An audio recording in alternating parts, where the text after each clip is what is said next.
మా ఫామ్ దగ్గరికి వెళ్ళానంటే చాలు ఆల్మోస్ట్ ఎన్ని ఫ్రూట్స్ ఉన్నాయో అన్నీ అవైలబుల్గా ఉంటాయి. అప్పుడు మాత్రమే నేను వెళ్తాను. మేబీ అప్పుడప్పుడు వెళ్తూ ఉంటాను, కానీ ఈ మధ్య ఎక్కువ వెళ్ళడం లేదు. ఎందుకంటే పాప స్కూల్కి వెళ్తుంది కాబట్టి హాలిడేస్ ఉన్నప్పుడే వెళ్ళాల్సి వస్తుంది. ఇంకా సండే అంటారా, ఫుల్ రెస్ట్ మోడ్లో ఉంటాం కదా.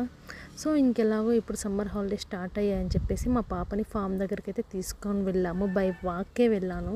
ఎందుకంటే మా ఫామ్కి అట్లీస్ట్ ఒక 1/2 కిలోమీటర్ డిస్టెన్స్ మాత్రమే ఉంటుంది. ఎలాగో వాక్ చేసినట్టు ఉంటుంది కదా అని చెప్పేసి అలా తీసుకెళ్ళాను. చూసారా మామిడి పళ్ళు అయితే ఎన్ని వచ్చేసాయో. మామిడి పళ్ళ సీజన్ కదా ఇది. ఇంకా మా అమ్మ వాళ్ళ తోటలో అయితే లిటరల్లీ చెట్లలోనే కాయలు కోసుకొని అలా తినేయచ్చు, అంత బాగుంటాయి. కంపల్సరీగా నేను వీడియో పోస్ట్ చేస్తాను. సో ఇవైతే మా ఇంటి దగ్గర, మా ఫామ్ దగ్గర చూసారు. కానీ కొంచెం ఇవి పికిల్ కాయలు. సో ఇవి కొంచెం పెద్దగా అయిన తర్వాత పికిల్ పెట్టుకుంటే అదిరిపోతుంది.